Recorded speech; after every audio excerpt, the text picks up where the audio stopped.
সুপ্রিয় দর্শক, শুরু হচ্ছে সিনোরা আমি এখন কি করব। আর আজকে আমরা যে বিষয়টি নির্ধারণ করেছি সেটি বেশ সাধারণভাবে আমরা শুনতে পাই যে অনেকেই আমাদের কাছে এসে বলেন, বিশেষ করে যখন মেয়েরা আমাদের কাছে সেবা নিতে আসে বা আসলে যেই সেবা নিতে আসুক না কেন, আমরা যে এই প্রশ্নটি সবাইকে করা হয়, যেহেতু আমাদের ইতিহাসটা জানতে হয় ছোটবেলা থেকে, যখন শৈশবে তার ব্যক্তিত্বটা গড়ে উঠছিল তখন তার বাবা মার সম্পর্কটা সে কেমন দেখেছে, এবং সেই সম্পর্কটাই হচ্ছে তার প্রথম দেখা সম্পর্ক, কারণ তার জীবনে পরে সম্পর্কগুলো আরও গড়ে উঠবে। কিন্তু এই যে যে সম্পর্কটি সে সারাক্ষণ চোখের সামনে দেখে, যে একজন পুরুষ এবং একজন মেয়ে, একজন নারী, তারা একটি সম্পর্কে রয়েছেন এবং সেই মানুষ দুটো তার কাছে ভীষণ ভীষণ গুরুত্ব বহন করে। এরা তাদের মধ্যে কী ধরনের আদান প্রদান করছেন, ভাবের আদান প্রদান, তাদের কথাবার্তার আদান প্রদান কিভাবে হচ্ছে, সেটি কিন্তু শিশুটি ভীষণভাবে লক্ষ্য করে এবং সে অনেক কিছু না বুঝলেও সে মুখের ভাষা, চোখের ভাষা, এগুলো কিন্তু খুব ভালো করে ধরতে পারে। কারণ শিশুদের হয়তো যুক্তি নেই, তখন যুক্তি কাজ করে না, কিন্তু আবেগ ভীষণভাবে কাজ করে। সেই জন্য এই যে আবেগের আদান প্রদান হচ্ছে দুজন মানুষের মধ্যে, যাদের খুব ভালোবাসার কথা, একজন আরেকজনকে খুব শ্রদ্ধা করার কথা, সেই মানুষ দুটো আসলে কিভাবে পরস্পরের সাথে আদান প্রদান করছেন বা আন্তঃক্রিয়া করছেন, সেটি শিশু কিন্তু লক্ষ্য করছে। তো আজকের অনুষ্ঠানের বিষয়বস্তু হচ্ছে, একটি মেয়ে সন্তান যদি দেখে যে তার বাবা তার মাকে নির্যাতন করছেন, কিংবা বাবার যে আত্মীয় স্বজন, আমাদের দেশের যে প্রেক্ষাপট, সামাজিক প্রেক্ষাপট, সেখানে বাবার বাড়ির আত্মীয় স্বজনরাও অনেক সময় একই বাড়িতে বসবাস করেন, তো তখন শিশুটি কিন্তু তাদের আচরণ তার মার উপরেও কিন্তু দেখতে থাকে।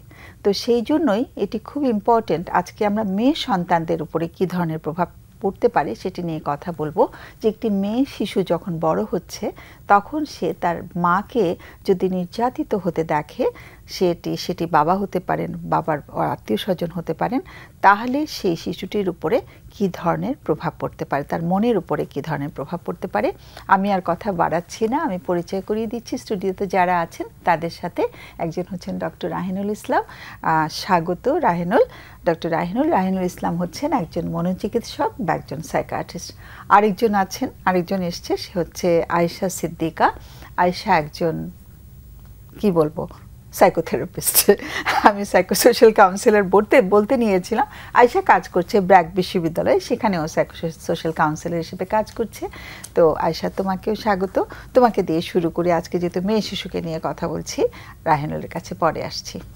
ওকে, দেখা যায় যে মেয়ে শিশু বাছাই করে নেয়ার পেছনে কারণটা যেটা আমার কাছে মনে হয়েছে, যে যেহেতু মায়ের কথাটা বলা হয়েছে, মা কিন্তু আমাদের সংস্কৃতিতে প্রথম বন্ধন, একদম সেটা কিন্তু পেট থেকে শুরু হচ্ছে এবং শুরুটার থেকে যত বেড়ে ওঠা, প্রথম 3000 দিন বা প্রথম 5 থেকে 7 বছর মায়ের সাথে না খুব ভালো একটা বন্ধনের মাধ্যমেই কিন্তু একটা শিশু বড় হচ্ছে। তো যখন মাকে একটা অনিরাপদ জায়গায় মেয়ে শিশুটি দেখছে, তখন কিন্তু তার ভবিষ্যৎটাও, সে যে বিশ্বাস, ট্রাস্ট যেটাকে আমরা বলছি সম্পর্কে, সেই সম্পর্কের বিশ্বাসটা প্রথমেই কিন্তু একদম ভিতটা নড়ে যায়।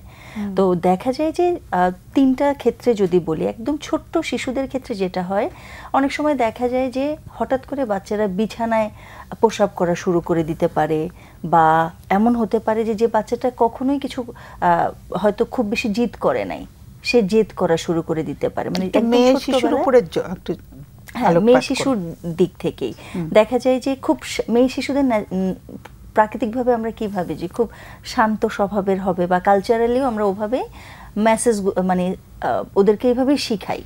সো তখন দেখা যায় কি যে হঠাৎ করে রেগে যাওয়া, হঠাৎ করে বিরক্ত হয়ে যাওয়া, এবং যেটা বড় হলে আস্তে আস্তে দেখা যায় যে নিজের প্রতি বিশ্বাস, সেটা হয়তো বাইরে থেকে শুরু হয়েছিল যে অন্যকে বিশ্বাস করা যাবে না, কারণ বাবা মা দুজনে কিন্তু খুব কাছের 2টা মানুষ। তো খুব কাছের মানুষকে যখন বিশ্বাস ভাঙতে দেখে বা নির্যাতন করতে দেখে, তখন সম্পর্কের উপরে, নিজের উপরে অবিশ্বাস তৈরি হতে শুরু করে। এবং অ্যাডাল্ট লাইফে যেটা দেখা যায় যে সঙ্গী নির্বাচনের ক্ষেত্রে বা কোনো একটা সম্পর্কে যাবে কি না, সেটা নিয়ে অনেক দোটানায় পড়ে। এবং যদিও সম্পর্কে যায়, দুইটা প্রভাব খুব বেশি হয়। কারো কারো ক্ষেত্রে, কোনো কোনো মেয়ে শিশুদের ক্ষেত্রে দেখা যায় তারা বড় হলে অনেক বেশি নিজেকে গুটিয়ে রাখে, হতাশা বা কারো সাথে মিশবো না এরকমও হয় যদি মাকে একটা নির্যাতনের শিকার হতে দেখে। আবার দেখা যায় যে খুব রেবিলিয়াস, যেটাকে আমরা বলছি যে খুব নিজেও অত্যাচার করব, মানে সম্পর্ক মানেই হচ্ছে আমাকে দাবিয়ে রাখতে হবে, কারণ ও কিন্তু ওটা দেখেই বড় হয়েছে যে যে শক্তিশালী সে কিন্তু তার কি সিদ্ধান্তগুলো চাপিয়ে দিতে পারছেন, বা তাকে কি মা ভয় পেতেন, এবং ভয়টা ক্রিয়েট করার জন্য, তৈরি করার জন্য উনি কিন্তু সঙ্গীর সাথে এই মেয়ে শিশুটি বড় হলে দেখা যাবে যে অনেক বেশি আক্রমণাত্মক হয়ে যাচ্ছে, এবং হয় খুব নিচু হয়ে থাকবে, অথবা খুব বেশি উল্টো করবে, আক্রমণাত্মক হবে। হ্যাঁ, আক্রমণাত্মক হবে, এবং শ্বশুরবাড়ি মানেই ভালো না এরকম একটা ধারণা নিয়েই কিন্তু বড় হবে। এবং দেখা যাবে যে তখন শ্বশুরবাড়ির দিক থেকে যদি কোনো ইতিবাচক কোনো আচরণও হয়, তখনও সেটাকে নেতিবাচকভাবেই ব্যাখ্যা করতে থাকবে যে না, শ্বশুরবাড়ির মানেই খারাপ। এবং এতে দেখা যাবে কি যে তার নিজের সাথে নিজের যে সম্পর্ক, তার যে সঙ্গীর সাথে ভালোবাসার সম্পর্ক, সেটা শারীরিক মানসিক যেটাই হোক, খুব বেশি দূরত্ব তৈরি হবে। একটা এটা, অথবা সে হয়তো বিয়ের সম্পর্কে যাবেই না।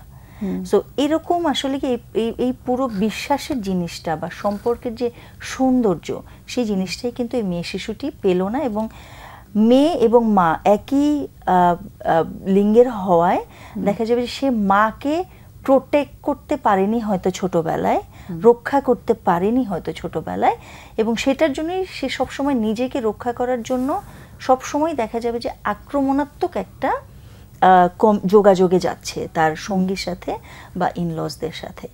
সো এটা মোটামুটি একটা বেশ গুরুত্বপূর্ণ দুই ধরনের ইম্প্যাক্ট বা প্রভাব পড়তে পারে। প্রথমে ধন্যবাদ এই বিষয়টাকে সিলেক্ট করার জন্য। আমাদের দেশের প্রেক্ষাপটে কিন্তু আমরা জেন্ডার হিসাবে কিন্তু আমাদের বায়াসনেস আছে, যেটা আমাদের একটা উদাহরণ হিসেবে বলতে চাই যে আমাদের দেশে যে একটি মানসিক চাপ মাপার যেটা স্কেল আছে, যে ঢাকা স্ট্রেস স্কেল যেটা আছে, সেখানে দেখা যাচ্ছে 3-এর অধিক কন্যা সন্তান থাকাটা আমাদের দেশের জনগণের জন্য স্ট্রেস বা মানসিক চাপ। তার মানে এটাও একটা প্রমাণ করে যে আমাদের দেশে একটা জেন্ডার বায়াসনেস আছে। সেখানে একজন মেয়ে শিশু যখন দেখে তার মাকে নির্যাতন করা হচ্ছে, প্রথমত উনি যেভাবে বললেন, বর্ণনা করলেন আয়শা, যে তার আসলে সেলফ এস্টিমটা কিন্তু ভেঙে যায়, যেটাকে আমরা আত্মসম্মান বলতে পারি, আত্মধারণা বলতে পারি, যেটা প্রকাশিত হতে পারে দুভাবে, চরমপন্থা দুদিকে হতে পারে। অতিরিক্ত উনি দেখা যাচ্ছে সবকিছু মেনে নিচ্ছেন অথবা সবকিছুতে প্রতিবাদ করছেন। এর পাশাপাশি অনেক ক্ষেত্রে দেখা যাবে যে পরবর্তীতে কিন্তু আমরা যেভাবে বেড়ে উঠি, আমরা কিন্তু সেটাকে কিন্তু আমরা ভিত্তি হিসেবে ধরি, পরবর্তী জীবনযাপনের মূল্যায়ন কিন্তু আমরা সেভাবেই করি। এবার আমাদের সোসাইটিতে বা আমাদের নাটক সিনেমাতে কিন্তু এক ধরনের রেপ্লিকেশন আছে, এক ধরনের স্টেরিওটাইপই বলবো, শ্বশুরবাড়ি মানেই হচ্ছে খারাপ বা নির্যাতনকারী, যেটাকে বাংলা যদি আমরা বলতে পারি সাধারণীকরণ, সবকিছুকে একই ফর্মুলায় দেখার একটা মেন্টাল সেট তার তৈরি হতে পারে। সমস্যা হতে পারে দুদিকে, একটা হতে পারে আচরণগত সমস্যা, একটা হতে পারে আবেগীয় সমস্যা। আবেগীয় অস্থিতিশীল হওয়াটা খুবই স্বাভাবিক, কারণ তার সব থেকে আপনজন বিশ্বাসের জায়গাটা যখন দেখছে নির্যাতিত হচ্ছে, তখন তার কিন্তু পৃথিবীটা ভেঙে চলে যাচ্ছে।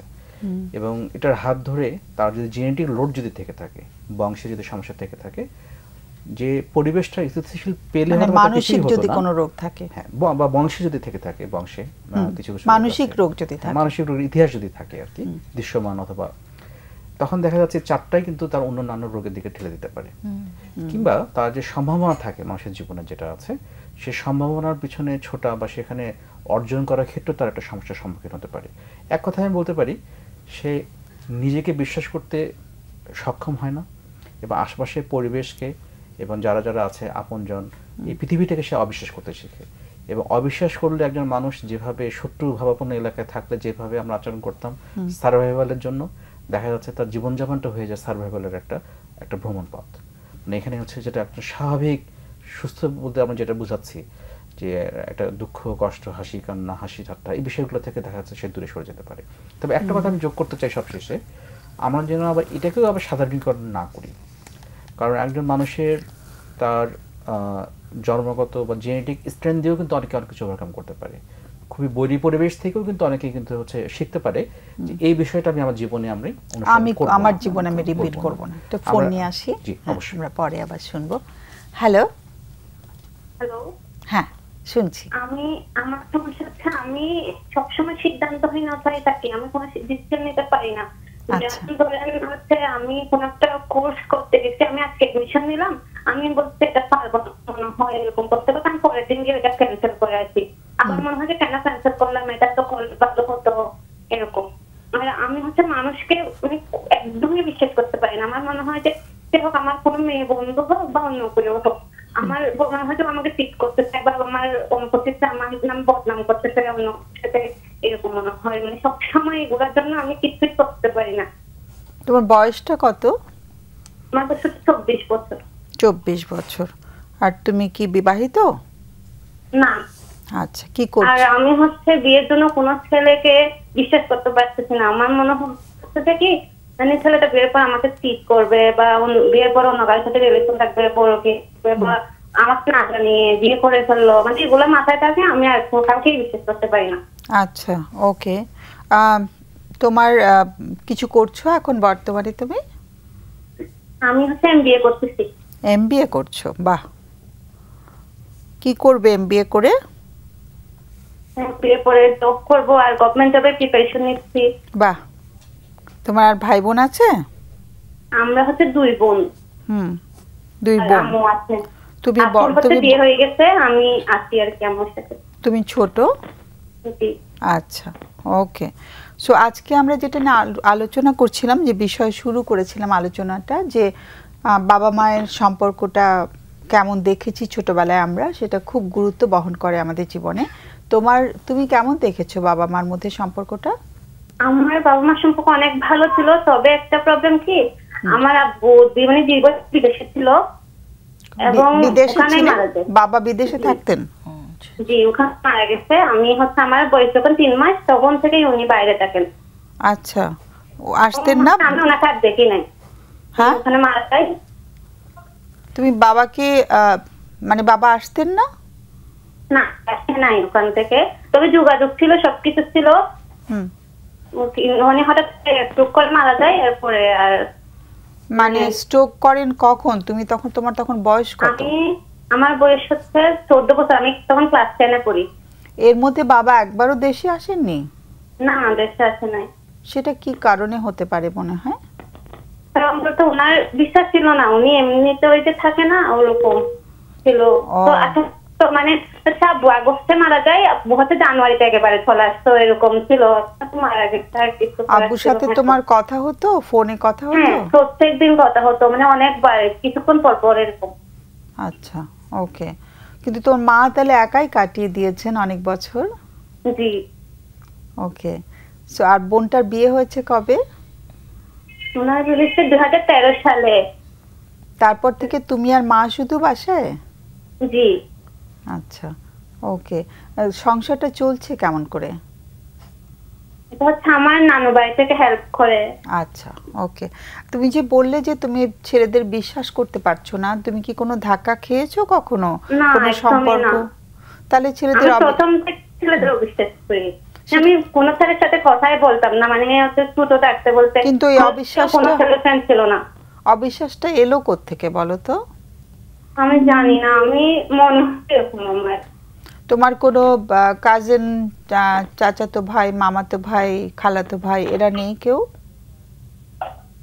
আছে, ওনাদের হচ্ছে দেখি অনেকগুলা গার্লফ্রেন্ড ওনাদের এরকম, তো ওগুলা দেখে আমার মনে হয় যে সব ছেলেরা এরকম হবে। কিরকম দেখো ওদেরকে? আমার সাথে অনেক ভালো রিলেশন, ভাইয়া এরকম। তবে আশেপাশে যে মানুষগুলো ওনাদের হচ্ছে মানে আঙ্কেলরা, বিশেষ করে ওনাদের ওয়াইফ আছে না, ওনার কাছে বাইরে মেয়েদের সাথে কথা বলে এরকম। মানে আঙ্কেলরা বাইরের মেয়েদের সাথে কথা বলে? হ্যাঁ, তো এগুলো দেখে দেখে আমার মনে হয় যে সব ছেলেরা এরকম হবে। আচ্ছা, ওকে। তো তুমি আজকে কি জানতে চাচ্ছ আমাদের কাছ থেকে? আমি জানতে এগুলা থেকে আমি বের হবো কিভাবে, এই অবিশ্বাস থেকে কেমনে বের হবে? জি। আর আমি সবসময় উচিত থাকি এই কাজটা করবো নাকি এই কাজটা করবো, এরকম ভাবতে ভাবতে পূর্ণটাই করতে পারি না। আচ্ছা, তুমি কি মাথার মধ্যে একটা জিনিস ঢুকলে আর বের করতে পারো না, এরকম ব্যাপার আছে তোমার মধ্যে? জি, আমি যদি কোন একটা কাজ করবো মনে করি ওটা করতে হয়, আর ওটা করতে হয় করবো একদম কমপ্লিট করে, মানে পারফেক্টলি আর কি। খুব পারফেক্টলি কাজ করতে চাও।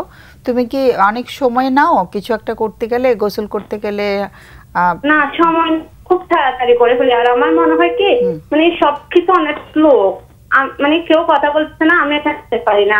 আমার মনে হয় যে মানুষ অনেক স্লো কথা বলতেছে। আর যেমন কোন ভিডিও গান এগুলো সব আমি পাড়া দিয়ে শুনি, আমার মনে হয় সবকিছু স্লো। তুমি তাড়াতাড়ি হলে ভালো হতো। হ্যাঁ তাড়াতাড়ি হলে ভালো হতো। যেমন আপনার সাথে কথা বলতেছি, আপনার কথাগুলো মনে হতো অনেক স্লো, আপনি আরেকটু তাড়াতাড়ি বলতে ভালো হতো, মানে এরকম। আচ্ছা, অনেক অনেক ইন্টারেস্টিং একটা ইনফরমেশন পেলাম আমি তোমার কাছ থেকে। তুমি একটু লাইনে থাকো, হ্যাঁ? কোনো প্রশ্ন আছে কারো? হ্যাঁ, আমি একটু প্রশ্ন করতে চাই। প্রথমত অনেক ধন্যবাদ প্রশ্ন করার ফোন দেওয়ার জন্য। যে আপনি করতে চান না এমন কোনো চিন্তা কি মাথায় বারবার আসে?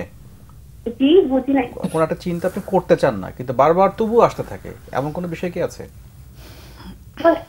আমার মনে হয় মানে আমি বেশি কল্পনা করি সবকিছু, পুরো সব বাদ দিয়ে আমি নিজে নিজে কিছু কল্পনা করি, আমি খুশি হয়ে যাই, খুশি থাকি, মানে এরকম কিছু কল্পনা করি। আরেকটা বিষয় আছে যে ধরা যাক আপনি অচেনা জায়গায় গিয়েছেন যেখানে কেউ চেনা নয়, তো অবুকে মনে হয় যে আপনাকে নিয়ে মানুষজন কথা বলছে বা হাসাহাসি করছে?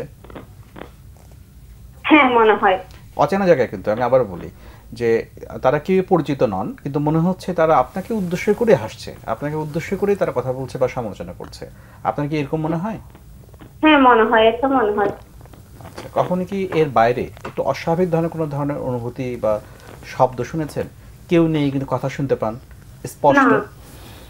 কখনো এরকম হয়নি, তাই না? না। আপনার বন্ধু বান্ধব কেমন আপনার?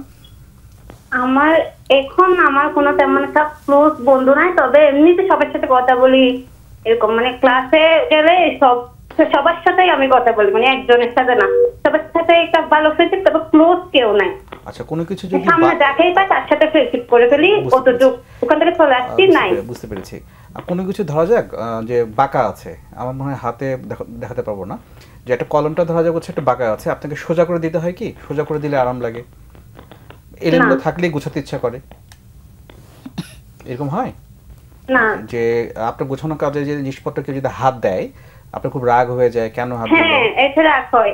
যেমন হচ্ছে আমার বিছানা মানে বেডশিট একটু যদি এদিক সেদিক হয় আমি কিছুক্ষণ পর পর বেডশিটটা গুছাই। অনেক ধন্যবাদ আপনাকে। আচ্ছা, আমার একটা প্রশ্ন আছে। আপনি যে ইস্যুসগুলো বলেছেন, এই যে পারফেক্ট ডিসিশন নেয়ার ব্যাপারটা, এবং আপনি যখন কথা বলছেন আমি বুঝতে পারছি যে নিঃশ্বাসগুলো অনেক ছোট ছোট, অনেক বেশি কি অস্থির লাগছে এই মুহূর্তে? বা যখন এই যে ডিসিশন না নিতে পারা বা এই যে কল্পনা করছেন বা একটা জিনিস খুব পারফেক্টলি নাই, একদম গোছানো নাই, খুব বেশি অস্থির লাগে এই সময়গুলোতে? হ্যাঁ একদম অস্থির লাগে। আমার মনে হয় ডিসিশনগুলো আমি এতক্ষণ কেন সময় লাগছে, আমি 5 মিনিটের মধ্যে কেন নিতে পারতেছি না, এখানে কেন ভাবতে হচ্ছে, এরকম মনে হয়। আচ্ছা, এটা কবে থেকে হচ্ছে? 3 সপ্তাহ ধরে বেশি হচ্ছে আর কি, এর আগে এরকম ছিলাম না। 3 সপ্তাহ ধরে বেশি হচ্ছে? 3-4 বছর ধরে। 3-4 বছর? 3-4 বছর ধরে। আপনার কি মনে পড়ে যে 3-4 বছর আগে এমন কিছু কি হয়েছে যে যার পর থেকে এটা একটু বেশি হচ্ছে? না, আমার মনে হয় কি আমার অনেক ফ্রেন্ডদের জব হয়ে গেছে না, আমার তো মানে কোনো কিছু হয় নাই, ওরা জব করছে, আমি কেন আমার কেন লেট হচ্ছে, এই ধরনের চিন্তাগুলো আছে মাথায়। আচ্ছা আচ্ছা, ওকে। তোমার কি একটু রাগ আছে বেশি? তুমি একটু রাগী? হ্যাঁ অনেক বেশি রাগী। এটার জন্য কি বকা খাও? বকা বলতে আগে ছোটবেলায় বেশি বকা খেতাম, এখন তো আমি আর আম্মু, মানে আমি রাগ করলে আম্মু হচ্ছে মনে করেন আমার প্রিয় জিনিস চিপস চকলেট এগুলো নিয়ে আসে, তো আমি রাগ চলে যাই। আচ্ছা, তো সব রাগের মানে রাগের কি বলবো, যার উপরে রাগটা ঝাড়ছো সে হচ্ছে শুধু আম্মু, তাই তো? হ্যাঁ। আচ্ছা, কষ্ট দিচ্ছ আম্মুকে? আম্মুর সাথে রাগ করলে কথা বলি না, মানে এমনিতে একসাথে থাকি, কিন্তু যদি রাগ করি ওই দিন হচ্ছে রাত আম্মুর সাথে না থেকে অন্য রুমে চলে গেলাম, তো আম্মু যদি রাগ ভাঙায় তাহলে আবার আম্মুর সাথে রাখতে চলে আসি। আচ্ছা আচ্ছা, দুইটাই মাত্র মানুষ বাসায়। অনেক অনেক ধন্যবাদ। আর কোনো প্রশ্ন নেই তো না? অনেক অনেক ধন্যবাদ তোমাকে ফোন করার জন্য। আমাদের বিরতির আগে হয়তো তোমার কথা নিয়ে আলোচনা করা সম্ভব হবে না, বিরতির পরে এসে আলোচনা করব। তুমি থেকো আমাদের সাথে। অনেক অনেক আদর আর অনেক ধন্যবাদ তোমাকে। হ্যাঁ, আমাদের বিরতিতে চলে যাচ্ছি। সুপ্রিয় দর্শক, আমরা ছোট্ট একটা বিরতিতে যাচ্ছি, ফিরে আসবো একটু পরে।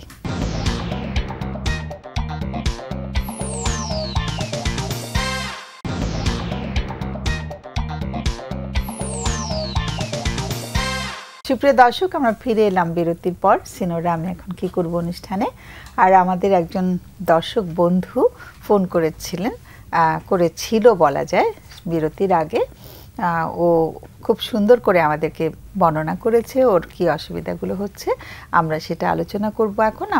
আমি আলোচনা না করে আমাদের অতিথিদের কাছে যাচ্ছি। রাহিনুল, প্রথমত অনেক ধন্যবাদ। খুবই স্মার্ট একজন মানুষ এবং হাসি খুশি মানুষ, বোঝা যাচ্ছে, কথা শুনে বোঝা যায় যে মার প্রতি তার একটা ভালোবাসা আছে এবং সবার প্রতি আছে। তবে একটা বিষয় খুব পরিষ্কার যে উনি কিন্তু ওনার কাজের ব্যাপারে অতি যত্নশীল, যে কোনো কাজের ব্যাপারে খুব নিখুঁতভাবে করতে চান এবং ওনার অ্যালাইনমেন্ট বলি বা যে কোনো কিছু গুছিয়ে রাখার একটা প্রবণতা আছে। এটা মস্তিষ্কে একটা অদ্ভুত একটা সমস্যা। এটা ইতিবাচক মূলত, কিন্তু মাত্রা ছাড়া হয়ে গেলে এটা মস্তিষ্কে একটা চাপের কারণ হয়ে দাঁড়ায়। তখন এটা নেগেটিভ হয়ে যায়। এটা ইতিবাচক, এটা প্রাথমিকভাবে অবশ্যই ইতিবাচক। আর যখন মস্তিষ্কে যখন একটি চিন্তা বারবার করে ঘুরতে থাকে তখন কিন্তু আমরা অন্য কাজের ক্ষেত্রে কিন্তু আর মনোযোগ দিতে পারি না। সম্ভাবনা হচ্ছে যেটা খুব বেশি। তবে শুধুমাত্র ওভার দ্য টেলিভিশন কথা বলে একটা সিদ্ধান্তে পৌঁছানোটা খুব কঠিন হবে। আমি বলবো আপনার কাছাকাছি কাউন্সিলর যদি থাকে, মেন্টাল হেলথ প্রফেশনাল, সাইকিয়াট্রিস্ট যদি থাকে, সাহস করে একদিন চলে যান, মাকে সঙ্গে করে নিয়ে একদিন চলে যান, সরাসরি সমস্যাগুলো বুঝিয়ে বলুন। আশা করি ওনারা আপনাকে ভালোভাবে গাইড করতে পারবেন। তবে আমি যতটুকু বুঝতে পেরেছি আপনার ক্ষেত্রে ওষুধ এবং হচ্ছে কাউন্সিলিং খুব চমৎকারভাবে আপনাকে হেল্প করতে পারে। এবং আপনি এখন যে অবস্থায় আছেন, মানে আমরা মোটামুটিভাবে আমাদের জ্ঞান দিয়ে গ্যারান্টি দিতে পারি আপনার 80% থেকে 90% আপনার উন্নতি হবেই, এ ব্যাপারে নিশ্চিত। তবে অবশ্যই আপনাকে উদ্যোগটা নিতে হবে এবং এটি একটি নিয়ন্ত্রণযোগ্য সমস্যা।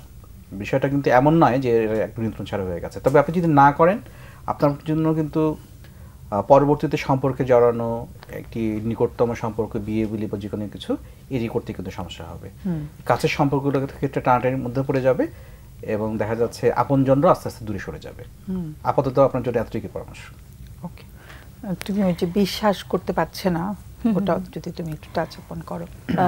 বিশ্বাসের জায়গাটা আসলে শুরু হয় একদম ছোট্টবেলা থেকে। তো দেখা যায় যে একটু শৈশবটা কিভাবে কেটেছে, শৈশবে একটা ছোট ছোট বিশ্বাসগুলোও কিন্তু আমাদের ভাঙাটাও কিন্তু অনেক কিছু। যে হয়তো আমি মাকে বিশ্বাস করে একটা কথা বলেছি, মা হয়তো বাবাকে বলে দিয়েছেন না, ওর ব্যাপারটা বলো। হ্যাঁ, ওর জায়গাটাই। তো এরকম কোনো বাবা তো ছিলই না, ওর হয়তো ফোনে বা যে কোনো ভাবে। তো এই বিশ্বাসটা ভাঙা বা কাউকে বিশ্বাস করতে পারছি না, এই ঘটনাটা ঘটে একদম শৈশব থেকে। তো ওটা তো আসলে ভাইয়া খুব সুন্দর করে বলেছেন যে সেই ব্যাপারটা নিজেও আমাদের সচেতন হওয়ার জন্য বা কোথা থেকে শুরু হয়েছে সেটা জানার জন্য অবশ্যই পেশাগত সাহায্যটা খুব জরুরি মনে হচ্ছে এই মুহূর্তে। এবং এই যে বাবাকে না পাওয়া, হুট করে বাবা চলে যাওয়া, এই পুরো আবেগীয় যে একটা টানাপোড়েন হয়েছে। এবং 24 বছর ওনার, যখন বাবা মারা গেছেন তখন হচ্ছে বেশ 14 বছরের মতো। তো ওই সময়টা কিন্তু কৈশোরকালীন শারীরিক মানসিক পরিবর্তনের পাশাপাশি একদম কাছের একটা মানুষকে হারানো এবং তাকে দেখতে না পাওয়া, কখনোই দেখা হয়নি। এই জায়গাগুলো আসলে মানসিকভাবে একটা অস্থিরতা তৈরি করেছে। আচ্ছা, আমরা জিজ্ঞেস করিনি যে বাবার বডিটা আনা হয়েছিল কিনা, তাই না? সেটা জানা হয়নি। সো এই সব কিছু মিলিয়ে একটা অস্থিরতা তৈরি হয়েছে। এবং একটা হয় না যে ছোট্টবেলায় যখন এই যে যদি আমাদের টপিকটা দিয়েই ধরি যে মা যখন নির্যাতিত হচ্ছে, বাচ্চার একটা দায়িত্ববোধ তৈরি হয়েছে, আমাকে প্রোটেক্ট করতে হবে। তো এখানেও কিন্তু এই যে মাকে দেখে রাখতে হবে, আমি জব পাচ্ছি না, MBA হচ্ছে, একটা বড় লাইফের জাম্প, লাভগুলো। তো এই জন্য এই সিদ্ধান্ত গ্রহণে মানে পারফেক্ট সিদ্ধান্ত নিতে হবে, আমি কোনো ভুল করতে পারবো না। এই ধরনের মেসেজগুলো, এই ধরনের কথাগুলো মাথার ভিতরে কন্টিনিউ হয়তো চলছে, যেটা কথা শুনে মনে হয়েছে ওনার দিক থেকে। এবং এখানে যেহেতু ওনার একটু মানে পারফেকশনের জায়গাটা যে একদম গুছিয়ে সব কিছু করতে হবে, আমি একটু ওনাকে বলতে চাই যে পৃথিবীতে এমন কোনো সিদ্ধান্ত নেই যেটা একদম পারফেক্ট বা নিখুঁত। কারণ প্রত্যেকটা সিদ্ধান্তই আমাদের অনেক কিছু দেয়, আবার কিছু নেয়ও। এমন কোনো সিদ্ধান্ত কিন্তু আমাদের জীবনে নেই যে শুধু পাওয়া। তো ওই জায়গাটায় একটু নমনীয় হওয়া, নিজের এই চিন্তাগুলোকে নিয়ে, আবার নিজেকে একটু মাঝে মধ্যে একটু অনুমতিও দেওয়া যে একটু ভুল না হয় করলামই, একটা অন্য একটা সিদ্ধান্ত নিলাম, সেটা হয়তো নিখুঁত নাই হতে পারে। তো এই পুরো বিছানার চাদরটা একটু অগোছালো হতেই পারে। তো এই পুরো প্রসেসটা বা প্রক্রিয়াটা আসলে একা একা করাটা অনেক কঠিন, কারণ এটা তো অনেক দিনের অভ্যাস। তো এজন্য আমি ভাইয়ার সাথে একমত যে উনি যদি একটু পেশাগত সেবা নেন। এবং একটা জিনিস হচ্ছে আশাবাদী কেন আমি বলি, যে খুব সুন্দর করে উনি গুছিয়ে বলেছেন যে ওনার কি কি হচ্ছে, এবং উনি এটা থেকে যে এটা খুব বড় একটা শব্দ যে আমি এটা নিয়ে কাজ করতে চাই, এই সচেতনতাই কিন্তু 50% কাজ হয়ে গেছে। বাকি 50% ওই পেশাগত সাহায্য এবং আপনার ইচ্ছা। আপনি হচ্ছেন এই পুরো প্রক্রিয়ার চালক বা চালিকা শক্তি, এবং একজন প্রফেশনাল আপনাকে হয়তো সেই প্রক্রিয়াটায় ফ্যাসিলিটেট করা বা সাহায্য করবেন। সো এভাবে আমার মনে হয় যে উনি খুব সুন্দরভাবেই কাজটা করতে পারবেন, এবং খুব দুরন্ত একটা বয়স, অনেক সিদ্ধান্ত নেয়ার সময়, এবং আবারও বলবো কোনো নিখুঁত সিদ্ধান্ত নেই, কিন্তু আমার জন্য যেটা ভালো সেটাই সিদ্ধান্ত। সো সেই জায়গাটা। Thank you. আমার একটা ফোন আসছে। হ্যালো। হ্যালো। হ্যাঁ শুনছি। হ্যালো। হ্যাঁ শুনতে পাচ্ছি। হ্যাঁ ম্যাডাম, আমি আমার এক ছেলে এক মেয়ে। আচ্ছা। জি ম্যাডাম, হচ্ছে আমার ছেলে মেয়ে ক্লাস 10-এ পড়ে, আর ছেলে ক্লাস 8-এ। হ্যাঁ, তো ছোটবেলা থেকে বড় হচ্ছে, মানে কিরকম কারোর সঙ্গে কথা বলতে চায় না, মানে খুব কম কথা বলে, কারোর সঙ্গে খেলাধুলা করতে চায় না। ছেলে না মেয়ে? হ্যাঁ, ছেলেদের দুজনেই কারোর সাথে কথা বলতে চায় না। হ্যাঁ, বেশি কথা বলে না, তারপরে পড়াশোনা করে খুব মানে একজন বাসায় কোনো মেহমান আসলে ওই মানে আড়ালে বসে থাকে। এটা কোন বয়স থেকে করছে? জি, কোন বয়স থেকে এরকম আচরণ? ছোটবেলা থেকে এরকম। এমনি স্বাভাবিক জ্ঞান বুদ্ধি সব ভালো আছে, কিন্তু কারোর সঙ্গে কথা বলতে, মেয়ের গায়ের রংটা একটু কালো তো। কালো হয়েছে তো কি হয়েছে? কালো তো কোনো, ও তো নিজে কালো বানায়নি। ও নিজের খুব ছোট মনে করে, আমি এরকম হলাম কেন, এরকম কালো হলো কেন আমার। এটাকে লোকজন খুব বলে নাকি, আলোচনা করে? না, লোকজন আলোচনা করে না, লোকজন তো সামনের পর কেউ কিছু বলে না ম্যাডাম। আর ছেলে, তাহলে তো এটা মেয়ের ব্যাপারটা বুঝলাম, আর ছেলের ব্যাপারটা কি? হ্যাঁ, ছেলের ব্যাপারটা, ওই ছেলে ক্লাস 8-এ পড়ে, একটা গভর্নমেন্ট স্কুলে পড়াশোনা করে। না ওর মানে মেয়ে তো বলছে যে ও কালো বলে ওর একটা আত্মবিশ্বাস কমে গেছে, বা নিজের সম্পর্কে একটা আত্মধারণাটা খুব পজিটিভ হয়নি, কিন্তু ছেলের ব্যাপারটা কি? ছেলের ব্যাপারটা এমনি ইয়ে না, তবে মেয়ের মতোই ছোটবেলাতে বড় হয়েছে, ওই কিছু মানে ওই একরকমই, মানে ওর সাথে থাকে, এক ঘরে পড়াশোনা করে, টুকটাক পড়াশোনা করে, আর মানে কথা কম বলে, মানে খেলাধুলা করতে চায় না খুব একটা, বন্ধু বান্ধবের সামনে একটু খেলাধুলা করবে ওরকম কিছু করতে চায় না। আচ্ছা, ওদের বন্ধুও নেই? হ্যাঁ, দুজনের কারো যথেষ্ট বন্ধুত্ব হয় না কারোর সাথে? বন্ধু না, কারোর সাথে বন্ধুত্ব করতে চায় না, আর কারোর সাথে মিশতে চায় না। স্কুলে যায় মানে পড়াশোনা করে, স্কুলে একটু ক্লাস করে চলে আসে। ওরা কি বলে, জিজ্ঞেস করলে বলে যে ওদের কি, কেন ওরা মিশতে চায় না? না, কেন মিশতে চায় না, এটা কি ওদের কাছ থেকে জিজ্ঞেস করে জানা সম্ভব হয়েছে? মেয়ের কথাটা শুনলাম যে গায়ের রংটা হয়তো অত ফর্সা না, কিন্তু এছাড়া অন্য কোনো কারণ? না, এমনি অন্য কোনো কারণ না। এই জন্য তো ইয়া লাগে যে ওরা কি মানে জ্ঞান বুদ্ধি কম হচ্ছে নাকি বুদ্ধি কম হচ্ছে, এরকম আর কি। ওরা কোথায়, ঘুমিয়ে গেছে? না, আছে, আমার কাছেই আছে। কাছেই আছে? এখানেই আছে ম্যাডাম। হ্যাঁ, কথা বলতে চায়? কথা বলবে কেউ? বাবু কথা বলবে, ডাক দাও একদম। মানে ছেলের খুব একটা সমস্যা না ম্যাডাম, কিন্তু মেয়েটা একটু খুবই মনে করে। মেয়েটা আছে কাছাকাছি আছে? মেয়ে আছে। আপনি একটু ম্যাডাম একটু কথা বলতেন, খুব ভালো হতো। হ্যাঁ, আমি তো বলছি যে কথা বলতে চাইলে তো আমরা শুনবো ওর কথা। হ্যাঁ, হ্যালো। হ্যাঁ, জি ম্যাডাম।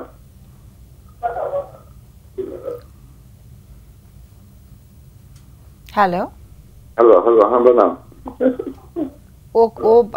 ও যদি মানে ও নিজে হ্যালো বললে ভালো হয়। না, এমনি মানে ও মানে মিশতে চায় কম আর কি। না লজ্জা পায় বেশি। ও কি এখন কথা বলবে একটু? কথা বলতে চাইছে না ম্যাডাম, মানে আচ্ছা, ওকে লজ্জা পাচ্ছে খুব। ওকে, ঠিক আছে। কিন্তু কাছেই বসা আছে, এই অনুষ্ঠানটা দেখেও? হ্যাঁ, ওই অনুষ্ঠানটা ও কাকা মানে একটু ফাঁকে চলে গেছে, লজ্জা পেয়ে কাছে বসে রাখি, আপনি কথা বলেন, ও আপনার কথা শুনবে।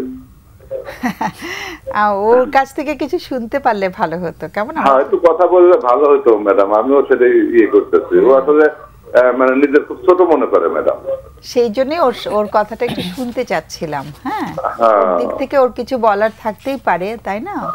ও যে এত লজ্জা পাচ্ছে, ও নিজেকে ছোট লাগছে, সেটা কি কারণে, সেটা ও বললে খুব ভালো হতো। কিন্তু কথাই বলতে চাচ্ছে না। ঠিক আছে, কথাই বলতে চাচ্ছে না ম্যাডাম। ওকে, এই সমস্যা এটাই ম্যাডাম, আর কিছু না। আচ্ছা, একটু লাইনে থাকতে হবে। তোমাদের কোনো প্রশ্ন আছে?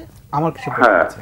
হ্যাঁ, এখানে আমাদের অতিথির প্রশ্ন আছে। প্রথম প্রশ্ন হচ্ছে, ওদের ক্লাসের রেজাল্ট কেমন হচ্ছে, বিশেষত অঙ্ক, ইংরেজি? জি জি স্যার। অঙ্ক এবং ইংরেজিতে রেজাল্ট কেমন করে? একটু টেলিভিশনের ভলিউমটা একদম জিরো করতে হবে। হ্যাঁ হ্যাঁ হ্যাঁ হ্যাঁ, ভলিউমটা একদম শূন্য করে দিতে হবে। আচ্ছা, আমি আবার প্রশ্নটা করছি যে অঙ্ক এবং ইংরেজি এই দুটি বিষয়ে তাদের দুজনের কাজকর্ম কেমন, কেমন তারা নাম্বার? অঙ্ক আর ইংরেজিতে মোটামুটি, খুব একটা যে ভালো তা না মানে। আর আমি তো অর্থনৈতিক ভাবে একটু দুর্বল, তো স্যার এই জন্য আর কি খুব একটা করতে পারি না, মানে ওই পড়াশোনার দিক। আচ্ছা, আমি একটু জানতে চাই যে আপনার বিশেষত মেয়ের ক্ষেত্রে, মেয়ে তো বোঝা যাচ্ছে মেয়ে বড়, তাই না? ওর কথা বলা শুরু করতে, হাঁটাহাঁটি করতে কোনো রকম দেরি হয়েছিল কি? জি জি স্যার। জন্মের পরে কথা বলা শুরু করতে অথবা স্বাভাবিকভাবে হাঁটতে কোনো দেরি হয়েছিল কি? হ্যাঁ, একটু দেরি হয়েছে, কথা বলতে একটু দেরি হয়েছে, তাই না?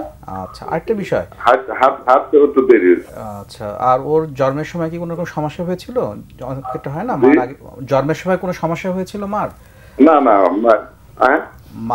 মার কোনো সমস্যা হয়েছিল ও যখন জন্মায় তার আগে?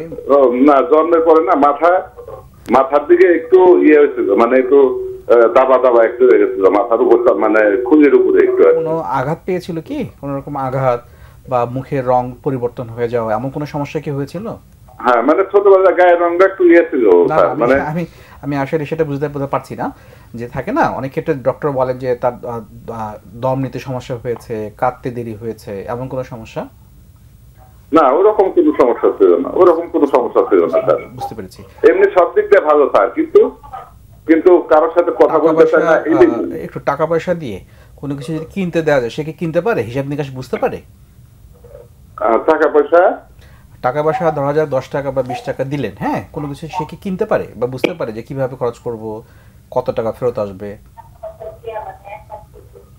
না না, এমনি টাকা পয়সাতে কোনো কিছু কিনতেও চায় না। আমার কাছে ওইরকম যে টাকা দাও, আমি এটা কিনবো ওইটা কিনবো, ওরকম কোনো নাই না, বা দিলে ভাই বুঝতেও পারে না। ঠিক আছে। না না না। আবার ছেলের ক্ষেত্রে কেমন? ছেলের ক্ষেত্রে কি একই, যে ও টাকা পয়সা দিয়ে কিছু কিনতে পারে না বা চায় না? ছেলে খালি শুধু টাকা পয়সা দিই, এর বাইরে আর কিছু না। না মানে আবার আমার দেখে না একটু ভয় পায় স্যার, মানে ওর মা দেখে ভয় পায় না, কিন্তু আমাদের একটু ভয় পায়, মানে আমাদের কথা বলতে চায় না। কারণটা কি? আপনি কি খুব রাগী, বা আপনি কি মাঝে মধ্যে ওদেরকে আঘাত করেন? না না না, আমি একটু রাগারাগি করি মাঝে মাঝে, তুমি এরকম করো কেন, ওটা ভয় পাওয়া যায়। আমি একটু বুঝতে পারি, একটু মাঝে মাঝে রাগারাগি করি, তুমি এটা করলে দেখে পড়াশোনা করলে না। একটু মনোযোগ দিয়ে শুনেন। টাকা পয়সার হিসাবটা দুজন কি বুঝতে পারে, যে 100 টাকা দিলে কত টাকা ফেরত আসবে? হ্যাঁ হ্যাঁ, না, টাকা পয়সা হিসাব নিকাশ সব বুঝতে পারে। ঠিক আছে, আপনাকে অনেক ধন্যবাদ।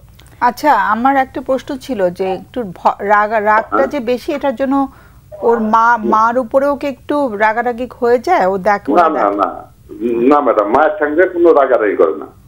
না না না, মানে বাবা মার মধ্যে যখন সম্পর্কটা দেখছে, তখন কি ওরা দেখছে যে বাবা একটু মায়ের সঙ্গেও রাগারাগি করছেন?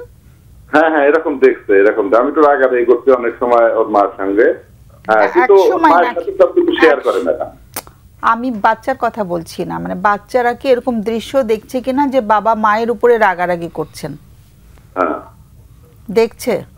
হ্যাঁ, দেখছে, এরকম দেখছে। কখনো কি শারীরিক ভাবে আঘাত করা হয়েছে স্ত্রীকে? হ্যাঁ হ্যাঁ, অনেক সময় শারীরিক আঘাতও করতেছি ম্যাডাম আমি। সেটা ওরা দেখেছে, তাই তো? হ্যাঁ, ওরা দেখেছে। ওকে, তোমার কোনো প্রশ্ন? একটা ছোট প্রশ্ন, যেটা ও এমনি যখন কথা বলছে চোখে চোখে কি তাকায় যখনই কথা বলে? হ্যাঁ হ্যাঁ, চোখে তাকিয়ে কথা বলে একদম? না, চোখের দিকে তাকায় কথা বলে না, চোখ নিচের দিকে তাকায় কথা বলে। আচ্ছা, ছোটবেলায় কি বা এখনো একই কাজ বারবার করার কি একটা অভ্যাস আছে, যে একই কাজ বারবার করছে?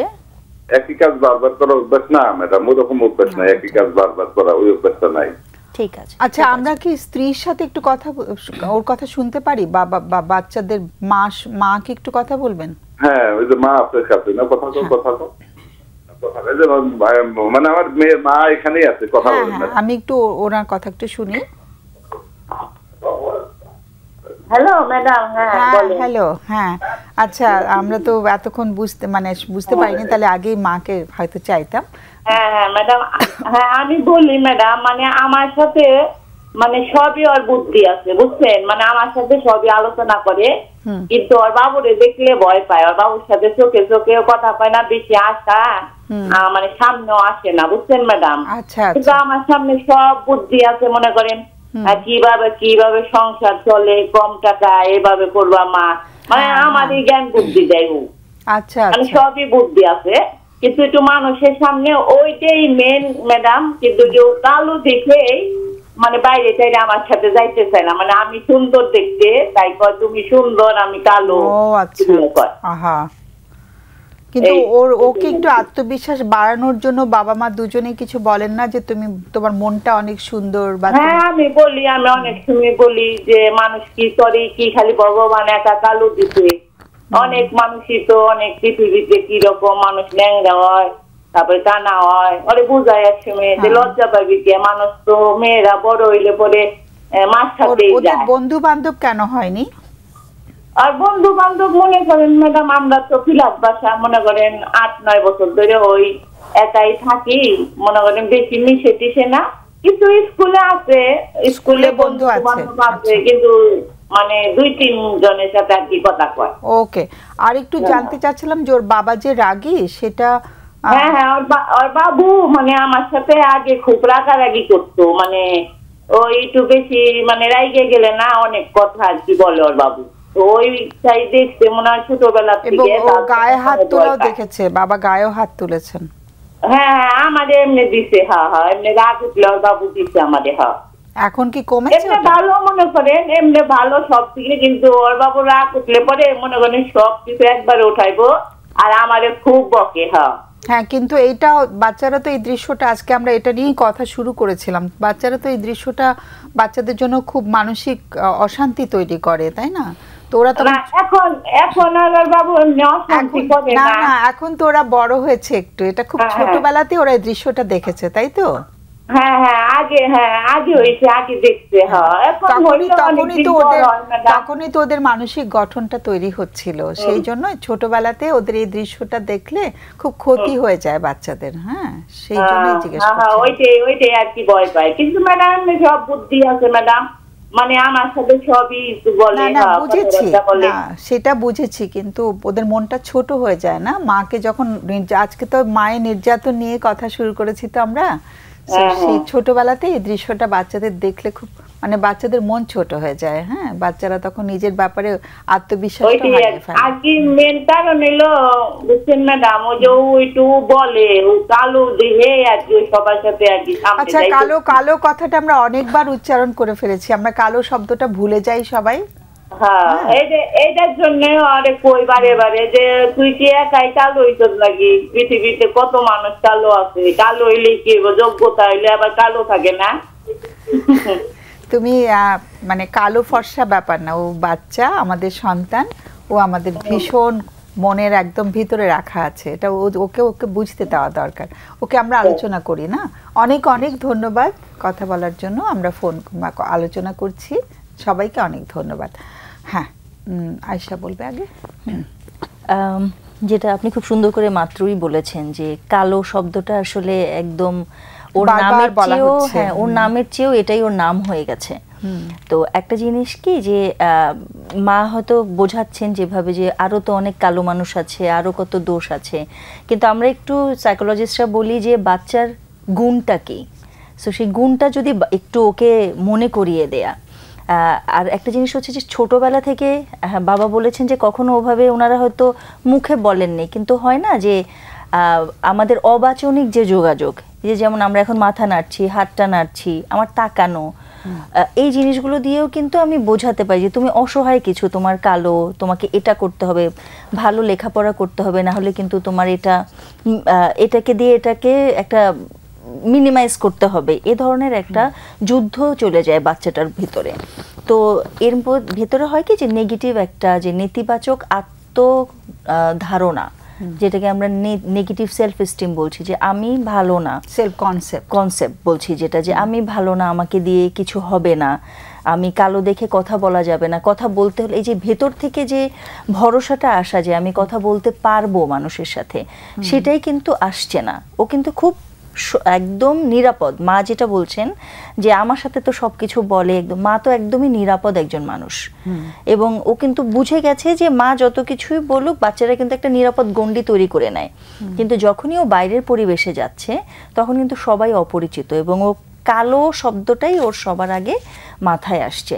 তো এটা একটা জায়গা যে শিশুটির সাথে নিজেও শিশুটি কাজ করতে পারে কাউন্সেলিংয়ের জায়গা থেকে, আর যদি সেটা সম্ভব না হয় পরিবারে একটু গ্রহণযোগ্যতা এবং ওর কি কি গুণ আছে, ও কি কি পারে, এবং একটা তুলনার জায়গা উঠে এসেছে একটু হালকা করে ছেলে মেয়ে এই জায়গাটা থেকেও। সো এগুলো যদি একটু পরিবারে না করা যায়, আর যদি সম্ভব হয় আমার কাছে একটু ফ্যামিলি কাউন্সেলিংয়ের জায়গাটা, পরিবারের সবাই যদি একটু, পুরো পরিবারের জায়গাটাই মনে হচ্ছে সবাই কষ্টে আছেন, যে বাবাও একটা চিন্তা থেকে কিন্তু ফোনটা দিয়েছেন, মায়ের জায়গাটা থেকেও তার মেয়ে ছেলে দুজনকে নিয়েই চিন্তার জায়গাটা আছে।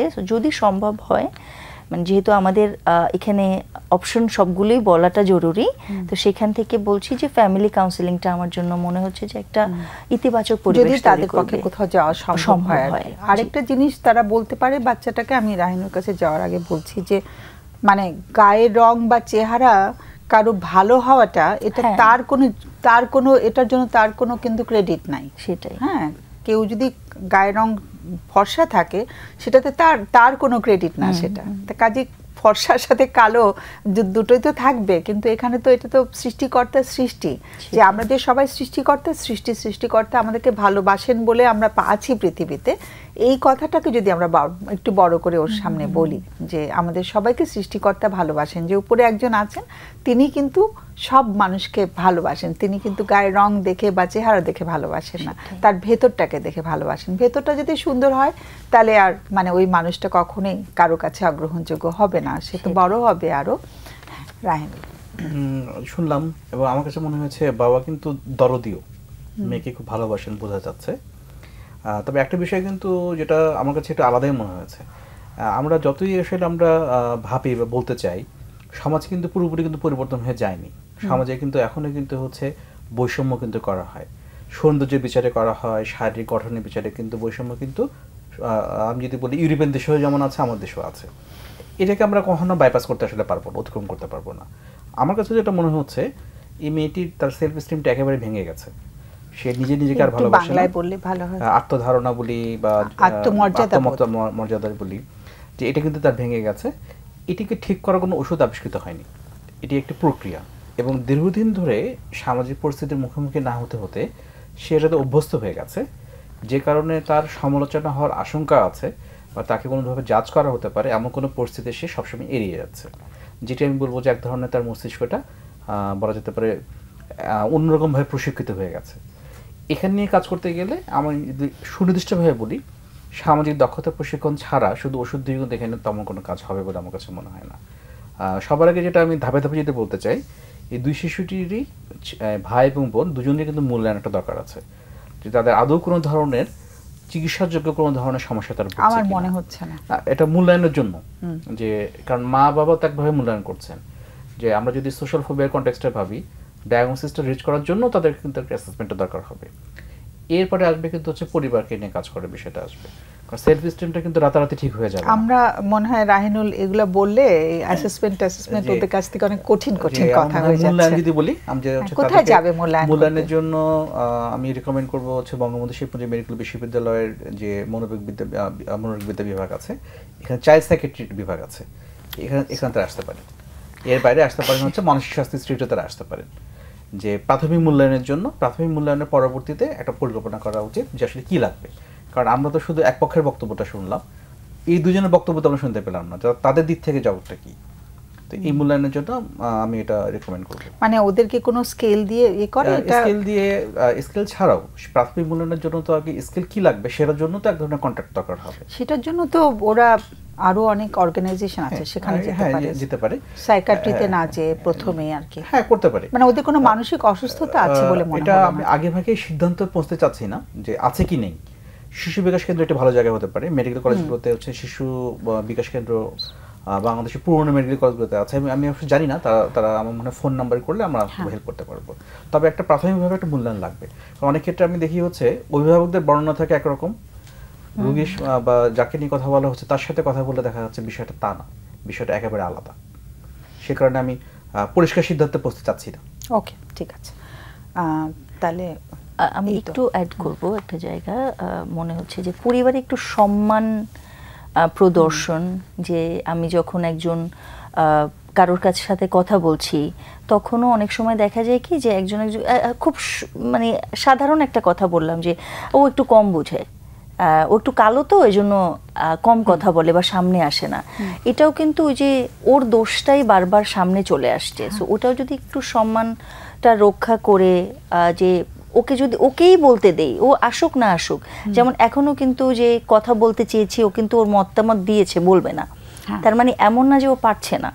সো ওকে একটু ফেস করতে দেয়া সিচুয়েশন পরিস্থিতিগুলো, এটাও আমার কাছে মনে হচ্ছে যে ইম্পর্টেন্ট। একটা ফোন নিচ্ছি। হ্যালো হ্যালো, হ্যাঁ আসসালামু আলাইকুম ম্যাম। হ্যালো হ্যালো, আসসালামু আলাইকুম ম্যাম। ওয়ালাইকুম সালাম। হ্যাঁ বলো। আমি খুবই কৃতজ্ঞ আজকে আপনার সাথে কথা বলতে পারছি। অনেক ধন্যবাদ, আমরাও সবাই কৃতজ্ঞতা বোধ করছি। অনেক অনেক শ্রদ্ধা। হ্যাঁ, থ্যাংক ম্যাম ইউ। আমি 12 তারিখের অনুষ্ঠানে একবার ফোন করে কথা বলেছিলাম। আমার মেয়ের বয়স 16। আচ্ছা। ওর এসএসসি পরীক্ষা দিয়ে 24 সালে। এখন ওর পড়ায় একদমই মনোযোগ দিতে পারছে না, ওর খুব কষ্ট। ও যে হিন্দু একটা ছেলের সাথে একটা আবেগিক সম্পর্কে জড়াই গেছে। এখন ও মনোযোগ দিতে পারছে, মানে ওই দিকেই ওর নজরটা, মোবাইলে খুব এডিকশন, ও মোবাইলে চ্যাট করে। এখন আমার সাথে খোলামেলা কথা হয়েছে, ও চাচ্ছে ভালো করতে রেজাল্ট, কিন্তু আবার বলতেছে যে না আমি পাস করবো না মনে হয় টেস্ট পরীক্ষায়। তো ও বলতেছে পাস না করতে পারলে ও কাউরে মুখ দেখাবে না। পাস না করতে পারলে কি করবে? কাউকে সে মুখ দেখাবে না। কাউকে মুখ দেখাবে না মানে কি? ও কি বলতে চাচ্ছে? হ্যাঁ, সে আমাকে খারাপ ইঙ্গিত করতেছে, ও কাউকে ফেস করবে না, মানে ও মরে যাবে। তো এখন আমি ওর সাহায্য করতে চাই, ও চায় মানে ওর পড়াটা একটু। ও কোথায় এখন? ও এখন ম্যাম আমার থেকে দূরে আছে, ওর বাসায়। আমি এবার গ্রামের বাড়িতে চলে আসছি যে কোনো কারণে। ওর বাসায় কে আছে? ও নানির সাথে আছে। কার সাথে? থাকে। হ্যাঁ, ওর নানুর সাথে আছে। হ্যাঁ। আর তুমি এসছো গ্রামে, ওর বাবা কোথায়? ওর বাবা আমার সাথে, ওর বাবা এখন ঘুমাই গেছে। ওর বাবার কথা ওই দিন আপনারা আমাকে পরামর্শ দিয়েছিলেন যে ওর বাবার সাথে আলাপ করতে, আমি আলাপ করেছিলাম, জানাইছিলাম ব্যাপারটা। তো সে মানে হঠাৎ মানে চুপ হয়েছিল, মানে সে আসলে মেনে নিতে পারে নাই যে এত কষ্ট করে পড়াশোনা করে মেয়েটা কেন এখন এইটাই তার কাছে এত ইম্পর্টেন্ট। আমাদের মেনে নিতে না পারলে কি বাচ্চাটার কোনো উপকার হচ্ছে? তাই না? বাচ্চাটা তো আমাদের আমরা জন্ম দিয়েছি ওকে। হ্যাঁ, তো ও তো সাথে নেই, ওর সাথে ওর কথা একটু শুনলে ভালো হতো। ওর কথা আমি ম্যাডাম অনেক চেষ্টা করছি, গত 2 দিন আমি 2 ইয়াতে আমরা অনেক লাইন পাইনি ম্যাডাম। ওকে সাথে নিয়ে আমি সব জায়গায় বসেছিলাম। ও চায়, ও শুনতে চায়, ও চায় কথা বলতে আমাদের সাথে। আচ্ছা, হ্যাঁ ও চেয়েছিল যে কিভাবে। তাহলে আমরা একটু চ্যানেলে কথা বলবো নে, যদি ও কি আগামী দিন থাকবে সাথে? অবশ্যই থাকবো ম্যাডাম, আমি অবশ্যই ওকে নিয়ে কথা বলবো। আর আজকে যদি আপনি ওর কথা না শুনে ও যদি আমার কাছে শুনেন, ও আর কি বলে যে মা আমি চাই অনেক আনন্দে থাকতে, ও ঘুরবো বেড়াবো, আমার পড়াশোনা কঠিন লাগে, কষ্ট লাগে। আবার ওকে বলছি তাহলে তুমি পড়াশোনা করো না, 1 বছর পরে করো, কিন্তু সেটাও রাজি না। এখন পরীক্ষা চলে আসছে, সবার সাথে পড়ে, ক্লাসমেটরা আছে, সব মিলিয়ে ওর রেজাল্ট আগে খুব ভালো ছিল, ব্রেনও খুব ভালো, কিন্তু এখন হচ্ছে ও মানে মনোযোগ দিতে পারে না। ওই সম্পর্কটা কি এখনো আছে? হ্যাঁ ম্যাডাম, ওইটা খুব আছে। আর ও বিভিন্ন চলতে মোবাইলটা ইদানিং মোবাইলটা নিয়ে নিচ্ছিলাম, বুঝায় যে মা তোমার ক্ষতি হয়, আমাকে দিয়ে দাও, দিয়ে দিচ্ছে, কিন্তু আবার চাই সকালে একবার সন্ধ্যা একবার, তো নিয়ে আর দিতে দেয় না, শুধু ওই চ্যাট করে ওই ছেলেটার সাথে। আচ্ছা, ওকে। সো আগামী অনুষ্ঠানে আমরা চেষ্টা করব ওর কথা শুনতে। আর আজকে আমাদের কাছ থেকে আর কিছু শোনার আছে? ম্যাডাম আমার একটা জানার আছে, সবার সাথে ব্যালেন্স করে, পরিবারের সবার সাথে ব্যালেন্স করে আমি আসলে ওকে সাহায্য করতে চাই। আমার ভূমিকাটা কি হবে? আমি তো ওকে মোবাইলটা দিব নাকি দিব না, না দিলে কি ক্ষতি হবে নাকি দিলে ক্ষতি হবে? আমি আসলে এখন মোবাইল নেই ওর কাছে? এখন নাই, আমার কাছ থেকে নিয়ে নিয়ে ওই কাজটা করে। আমি আবার দেই একটু একটু, যে কাঁদে, আমি বুঝতে পারি ওর খুব কষ্ট। সম্পর্কটা কতদিনের? ম্যাম ওই যে কোভিড শুরু হলো তখন ওদেরকে মোবাইল দেওয়া হয়েছিল পড়ার। ওকে, হ্যাঁ হ্যাঁ আমার মনে আছে। তখন ওইটা ওই ছেলেটার সাথে সম্পর্কটা তখন হয়েছে। জি। ছেলেটা কি ওর বয়সী ছেলে? সেম ক্লাসে। হ্যাঁ। ওকে। সো আমরা মানে প্রশ্নটা পেয়েছি যে মোবাইল দেওয়া উচিত কিনা ওকে, এবং আর কোনো প্রশ্ন? এইটাই ম্যাম, যে আমি ওর বাবাকেও মানে ম্যানেজ করে ওর সাথে এরকম সম্পর্ক করতে চাই, ওকে বোঝাইতে চাই যে ও যেন ডিস্ট্রাকটিভ কিছু না চিন্তা করে, আমি কি বললে, কি কোন কথাটা বললে ও ওই আস্থাটা আমার কাছে পাবে, যে রেজাল্ট খারাপ হোক কিন্তু আমার মাই আমার আপন, আমার মা আমার কাছে সবচেয়ে। হ্যাঁ, খুব সুন্দর কথা বলেছো। হ্যাঁ, একটু লাইনে থাকো। আরেকটা কথা ম্যাডাম আমি একটু বলবো, আপনারা যদি কিছু অ্যাডভাইস বা ভালো কিছু বলা যায়, আপনাদের কথা কিন্তু অনেক মানুষের জীবন চেঞ্জ করে দেয় সম্পূর্ণ। তো যদি আমি আবার ওই কালকে ওকে ওই ইনস্টিটিউট থেকে ওই অনুষ্ঠানটা ওকে সরাসরি দেখাবো, আপনি যদি একটু অ্যাডভাইস দেন যে কথা শুনলো। হ্যাঁ ঠিক আছে, ও দেখতে পারে ইউটিউবে, কিন্তু কালকে তো না, পরে দেখতে পারে, কিন্তু আগামী অনুষ্ঠানে আমরা চেষ্টা করব যোগাযোগ করতে, যাতে করে ওর কথাটা শুনতে পারি। একটু লাইনে থাকতে হবে। কোনো প্রশ্ন আছে? আমার মনে হয় এটাই সবথেকে ভালো হবে, ওর সাথে কথা বলা। ওর তো একটা মাকে কোন মা জানতে চাচ্ছেন মোবাইলটা উনি দেবেন কিনা? আমার দিক থেকে মানে প্রশ্ন আছে কোনো? আমি এটা বলতে চাই সহজ কথায় যে এই নিয়ন্ত্রণটা দরকারও আছে, মাত্রা ছাড়া যেন না। আমরা সেটা আলোচনা করতে পারি। মার কাছে কিছু প্রশ্ন আছে? এই মুহূর্তে আমি কিছু, তোমার কোনো প্রশ্ন নেই? আমাদের আলোচনা একটু শুনলে ভালো হয়, কেমন? অনেক অনেক ধন্যবাদ। আমরা চেষ্টা করব আগামী অনুষ্ঠানে কন্ট্যাক্ট করতে আবারও। হ্যাঁ, একটু প্রথমত মোবাইল তো আসলে দরকারিও, আবার হচ্ছে আমাদের সমস্যা হচ্ছে গার্ডিয়ান হিসাবে, অভিভাবক হিসাবে তাদের একটা বাউন্ডারি ঠিক করার যেটা দরকার আছে, সেই জায়গা থেকে এটা চমৎকার। আরেকটা বিষয় আমার ভালো লাগলো, মা কিন্তু একবারে শর্ত দিচ্ছে না যে পাশ করতে হবে, উনি বরং জানতে চাচ্ছেন আমার মেয়েটা যেন আমাকে বিশ্বাস করে যে আমি তার সবসময় তার পাশে আছি। এটা আমি অনেকদিন পর আমি এরকম কোনো কথাবার্তা কোনো মার কাছে শুনলাম। সাধারণত সবাই কিন্তু বলেন তাকে পাশ করতে হবে। খুব সচেতন মা, খুবই সচেতন মা, এবং উনি অনেক বেশি খোলামেলা, এই ব্যাপারটাতে অনেক বেশি ওপেন আছেন। আমার মনে হয় যে আমাদের সামনে একটা অপরচুনিটি আছে যে ওকে কনভিন্স করেন বা বলেন পরের দিন ফোন করুক, এবং 1-to-1 কথা বললে বোঝা যাচ্ছে মেয়েটি কিন্তু খুব মেধাবী, এটা বোঝা যাচ্ছে, পড়াশোনায় সে খুব শার্প, এবং এই কারণে তার সমস্যা হচ্ছে। তার এক্সপেকটেশন, তার নিজের কাছে যেটা প্রত্যাশা, সে ভয় পাচ্ছে আমি খারাপ করলে আমি মুখটা কীভাবে দেখাবো, এর বাইরে অন্য কিছু বলে আমার কাছে মনে হচ্ছে না। আমার মনে হয় যে পরবর্তী অনুষ্ঠানে আশা করি আপনি ফোন করা তাকে নিয়ে আসবেন ওভার দ্য ফোন, আশা করি আমরা একটা কার্যকরী সমাধানের দিকে যেতে পারবো। আসলে মায়ের সাথে কথা বলে খুব মনে হয়েছে যে একদম যেভাবে আমার বাচ্চাটা যেমন সেভাবে আমি গ্রহণ করে নিচ্ছি, এই মানে মনে হয়েছে এই ভাইবটা পেয়েছি, যে এই টাচটা পেলাম। একটা জিনিস মা যেহেতু একদম সরাসরি একটা প্রশ্ন জিজ্ঞেস করেছেন যে মোবাইল কি দিব কি দিব না, তো এখন একটা সম্পর্ক, আসলে 3 বছরের একটা সম্পর্ক চলছে, যেহেতু করোনার কোভিডের টাইমটার কথা উনি বলেছেন, ইটস অলমোস্ট 3 ইয়ার্স। তো সেখানে আসলে মোবাইলটা যেহেতু উনি দিচ্ছেন, একটু যদি টাইম লিমিটটা দিয়ে দেন যে কতক্ষণ ও রাখবে মোবাইলটা, যেহেতু উনি দিচ্ছেন, ওর কাছ থেকে জিজ্ঞেস করে নিলে, হ্যাঁ ওর কাছ থেকে কতক্ষণ রাখতে চাচ্ছে সেখানে তারপর ওর সাথে নেগোশিয়েট করা। হ্যাঁ, ওভাবে হলে হবে কি যে জিনিসটা ফাংশনাল হবে, এবং অনেক সময় দেখা যায় যে আমরা পরবর্তী ইয়াটাও বলি যে যদি এই সময়ের মধ্যে তুমি না দাও তখন আসলে কি হতে পারে, সেটাও যদি একটু খোলামেলা আলোচনা হয়। খুব সুন্দর করে শব্দটাই উচ্চারণ করেছেন যে আমি খোলামেলা আলোচনা করেছি আমার সন্তানের সাথে, এবং সন্তানের দিক থেকে বলবো যে ওর সাথে কথা বলার সুযোগ হয়নি, খুব ভালো লাগতো ওর সাথে কথা বলতে পারলে, যে ও নিজেও সাহায্য করতে চাচ্ছে নিজেকে, যে আমি চাই, এই চাওয়াটা কিন্তু অনেক বড় একটা শক্তি। সো এটা এই যে মা বাইরে থেকে একটা বড় শক্তি এবং ওর নিজের ভেতরের এই শক্তিটা যে আমি চাচ্ছি, এই দুটা মিলে যখন কাজ হবে এবং যদি পরবর্তী পরের অনুষ্ঠানে ও ফোন দেয়, ওর কথাগুলো শুনে আমরা হয়তো আরো কিছু জায়গায় হয়তো আলোচনার উঠে আসবে, বোঝাও যাবে ব্যাপারগুলো, তখন হয়তো ও নিজেও ওর জন্য বাছাই করতে পারবে যে কোন দিকে ও যেতে পারে। ওকে, অনেক ধন্যবাদ। একটা ফোন নিচ্ছি। হ্যালো। হ্যালো, আসসালামু আলাইকুম। ওয়ালাইকুম সালাম, বলো। আপা, আমি অনেক কষ্ট করে আপনাদের লাইনটা পাইছি। ওকে। আমি আপনাদের সঙ্গে কথা বলে আমি খুবই আনন্দিত এবং খুব আপনাদের কাছে কৃতজ্ঞ বোধ করতেছি। Thank you.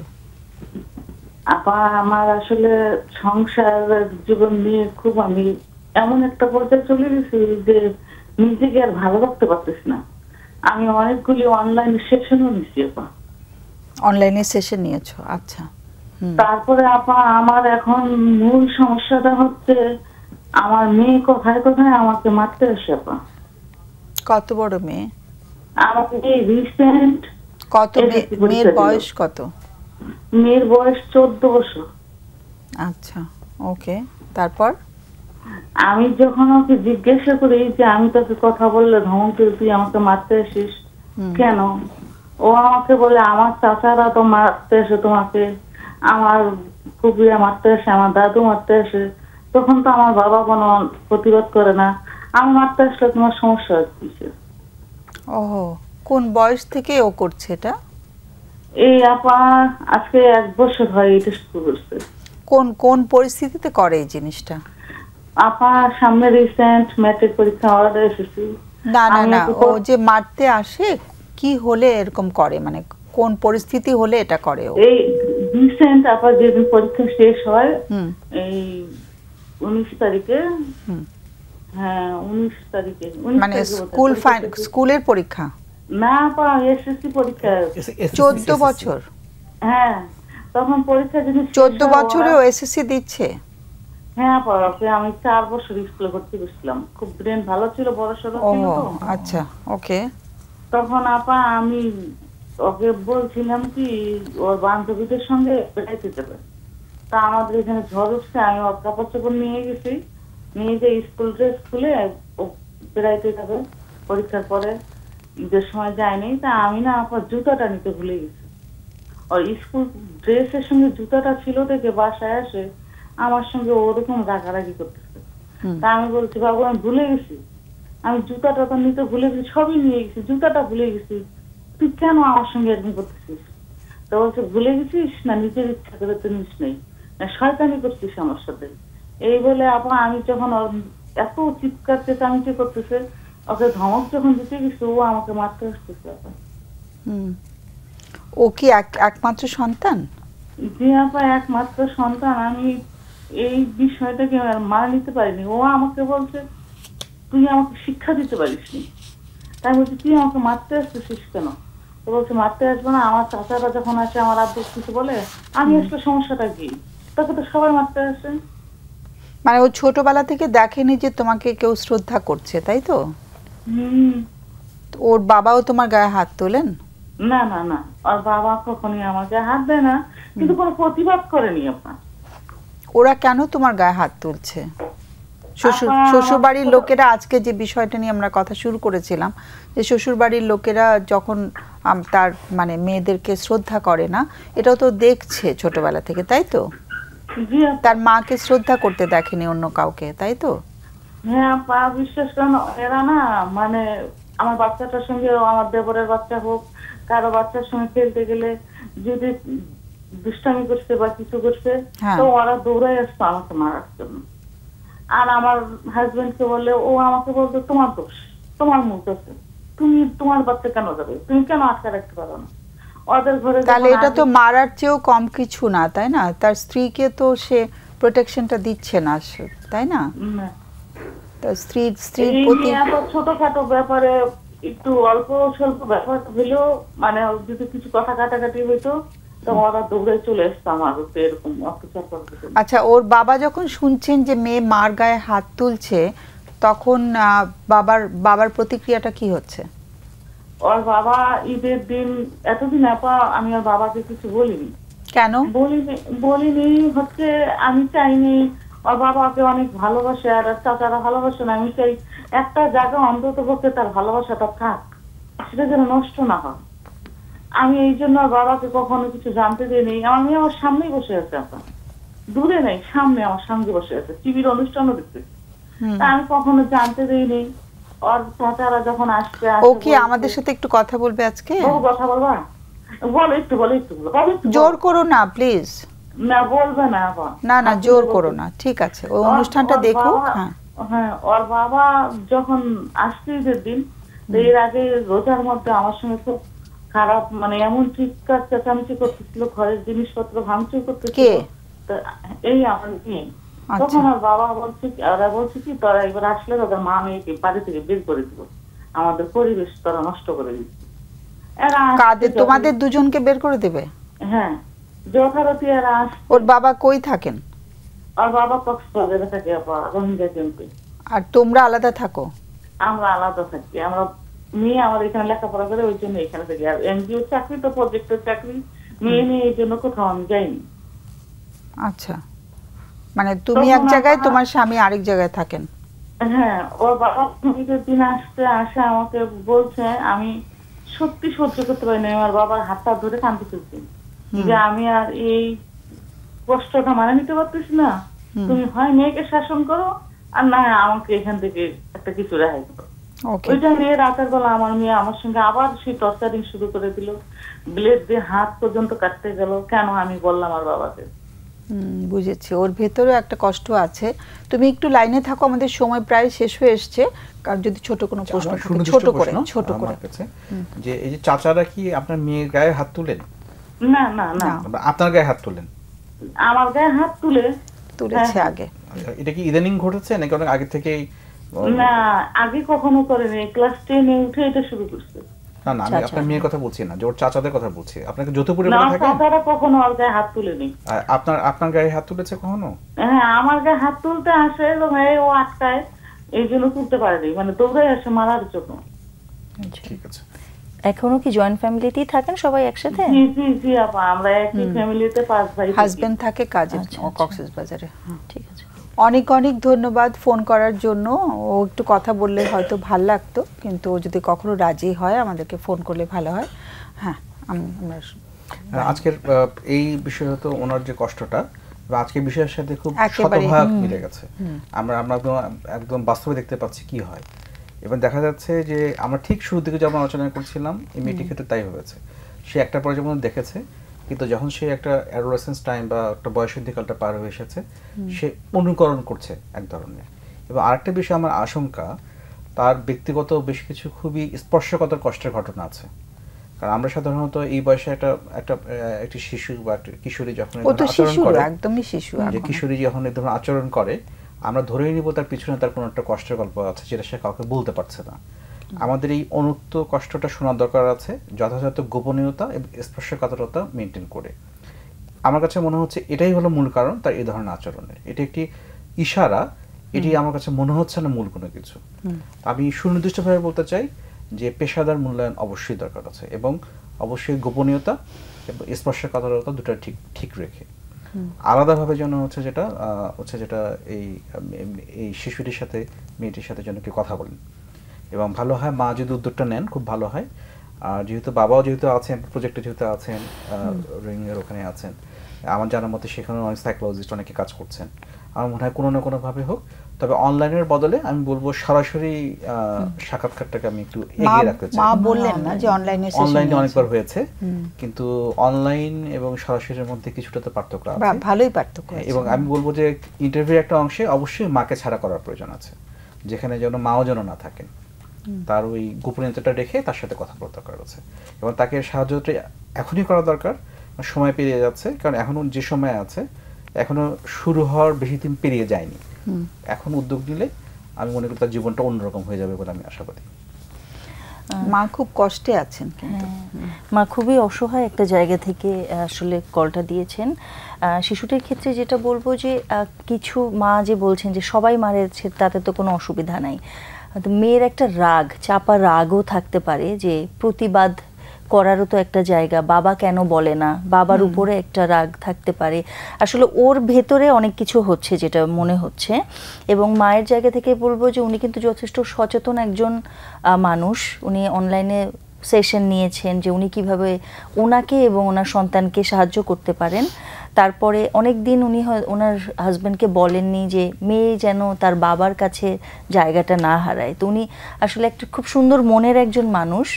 আর শিশুটির ক্ষেত্রেও আসলে ওর মনে অনেক কিছু চলছে ওই জায়গার, কারণ কি মা খুবই খুবই সংযুক্তির একটা জায়গা, আবেগীয়, শারীরিক সব কিছুই, কিন্তু মা জড়িয়ে ধরলে কিন্তু পৃথিবীটা অন্যরকম লাগে, তাই না?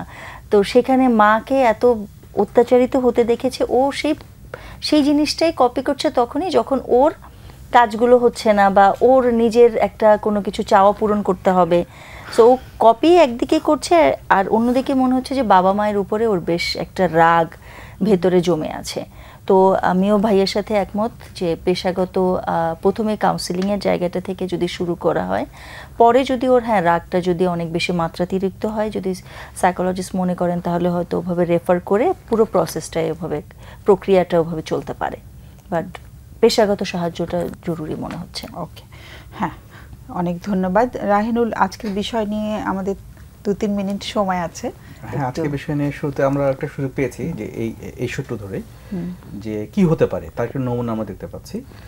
মা কিন্তু একটা পর্যায়ে বলেছিলেন যে এই শিশুটা সে ব্লেড হাতে নিয়েছে, আমরা হয়তো খেয়াল করে দেখবো, যেটাকে আমরা ইংরেজিতে বলি ডেলিভারি সিনড্রোম, বাংলা বলতে পারি নিজেকে আঘাত করা।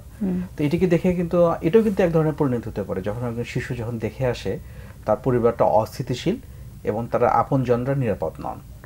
এটি আমাদের ক্ষেত্রে যে কোনো শিশুর জন্য নিরাপদ পরিবেশের কোনো বিকল্প আবিষ্কৃত হয়নি। নিরাপদ পরিবেশে থাকলে একজন শিশু নিজেকে বিশ্বাস করতে শেখে, পৃথিবীকে বিশ্বাস করতে শেখে।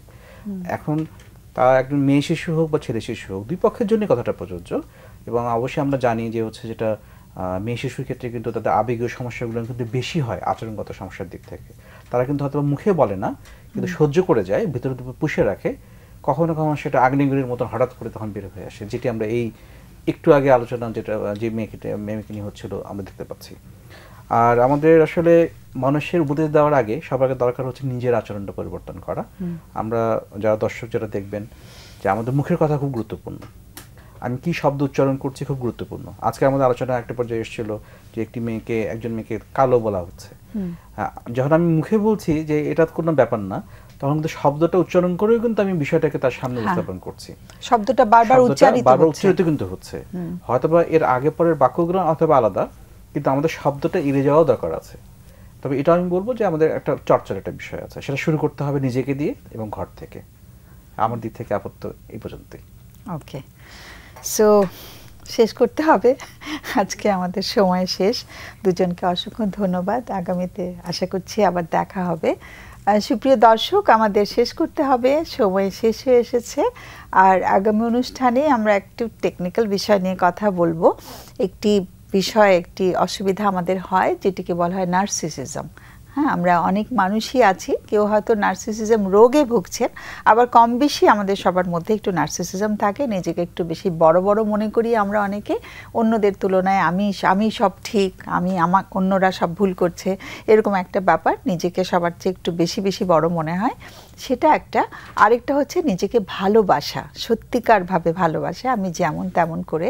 এখন এই যে নার্সিসিজম থাকা, যে নিজেকে সবার চেয়ে বড় মনে হওয়া, নিজেকে সবার চেয়ে বেশি যোগ্য মনে করা, সব কিছুতে আমি সব জানি, এরকম একটা ব্যাপার। আরেকটা হচ্ছে ভালোবেসে নিজেকে গ্রহণ করে নেওয়া। দুটোর মধ্যে তফাৎটা কি হতে পারে সেটি নিয়ে আগামীতে আমরা আলোচনা করব। সে পর্যন্ত সবাইকে অনেক অনেক ধন্যবাদ এবং শুভ কামনা জানিয়ে শেষ করছি। শুভরাত্রি।